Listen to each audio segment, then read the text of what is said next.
Ho ampitomboina ho aminareo hatrany-riavana ny fahasoavan'i Jesoa Kristy tompontsika. Amen. Nivavaka isika misaotra anao hatrany izay Tompo amin'izao maraina izao fa avozinao indray ny famondraponao ka dia fahasoavana no hamelonao ny androm-piainanay amin'izao andro vaovao izao. Voninahitra ho anao ry Tompo. Amen. Misaotra ny Tompo isika fa afaka namakivaky ny volana Novambra ry havako. Ary mbola misaotra azy koa fa dia nomeny volana vaovao indray isika dia ny volana Desambra, volana farany amin'ity taona ity. Noho izany dia arabaina ianao ry havana fa dia fahasoavan-dehibe ary fitahiana no omeny Tompo anao na tratran'izao volana farany amin'ny taona izao. Araka izany tokoa dia volana vaovao, noho izany dia loha hevitra vaovao indray no omeny Tompo antsika. Dia tsy inona akory izany fa hoe manetry tena ny mpino. Ny fanetretena dia tsy inona akory fa ny fahatsapantsika fa ambany isika eo anatrehan'Andriamanitra. Ny fanetretena koa dia tsy inona akory fa ny fanekena fa ny talenta, ny fahaizana izay heveritsika ho tsara rehetra sy tombony amin'ny fiainantsika tsirairay avy dia izao avy amin'Andriamanitra izany. Ny fanetretena dia tsy fahalemena mihitsy akory na famenarana natahotra fa ny fanetretena dia izao famantarana fa fantatsika ny loharanon'ny tena herintsika izany. Mbola hodiniantsika eto raha sitrapon'ny Tompo ny mikasika amin'ny fanetretena amin'ity volana ity ka dia apetraka amin'izany.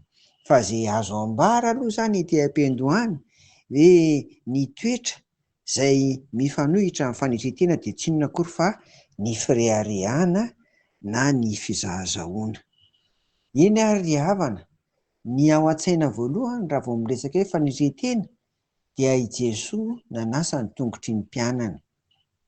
Tamin'izany no nitenenany hoe koa raha izaho Tompo sy mpampianatra aza no manasa ny tongotrareo, ianareo kosa mba tokony hifanasa-tongotra. Ao amin'ny Jaona 7:11 no ahitantsika an'izany. Arak'izany dia tsy tenenina fotsiny fa aseho amin'ny atao rehetra ny fanetretena. Ary koa Jesoa no modely tapitrohatra angaha azo ambara azy ny amin'izany hoe fanetretena izany. Koa izay te hanana an'izany fiainana fanetretena izany dia tsy maintsy mianatra ao amin'i Jesoa Kristy vao tanteraka izany. Raha tsy izany dia ho zava-poana ihany na mety ho fanetretena vondron-tavanandro fotsiny na fanetretena eny imasom-bahoaka sy ny sisa. Araka ny nambarako teo dia mbola hodiniantsika lalina io amin'ity volana ity ka dia apetrakintsika amin'ny Tompo ary hajanony aloha izany ny androany ho fitarihana ny amin'izany loha hevitra izany amin'ity volana Desambra ity. Mirary izay ry havana, ity volana Desambra ity dia mba volana hanehoan'ny Tompo hatrany ny fitiavany, ny fitahiany, ny fahasoavany ho anao ary ho antsika tsirairay avy isam-batan'olona sy isa-tokantrano. Betsaka koa ny fety dia rariana mba samy hanao fetin'ny Krismasy sy ny faran'ny taona fifaliana miaraka amin'i Jesoa koa isika amin'ity volana ity. Raha toa misy ny tsy salama dia irariana mba ho volan'ny fanasitranana izany. Ary raha toa koa misy manana olana samihafa dia mba ho volana haman'ny Tompo ny olana ity volana ity.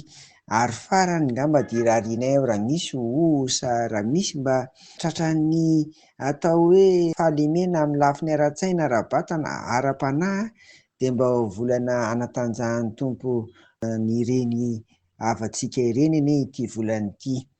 Dia ny faran'ny firarian-tso mba tiana ampitaina ihany koa dia ho volana hanakakizantsika hatranin'ny Tompo e. Ary hiainantsika amin'ny fanetretena araka ny nambara teo izany. Dia ho an'Andriamanitra irery ny voninahitra amin'izany rehetra izany. Amen. Nivavaka ary sika. Dia misaotra anao ary izay Tompo fa asianao mandinika ny amin'ny fanetretena koa tefeo izahay. Amboary izay amin'ny alalan'ny fanahinao masina mba ho tena fiainanay izany tahaka ny fiainan'i Jesoa Kristy. Amin'ny anaran'i Jesoa no anaovanay izany vavaka izany. Amen. Ho aminareo hatrany ry havana ny fiadanan'i Jesosy Kristy Tompontsika. Amen.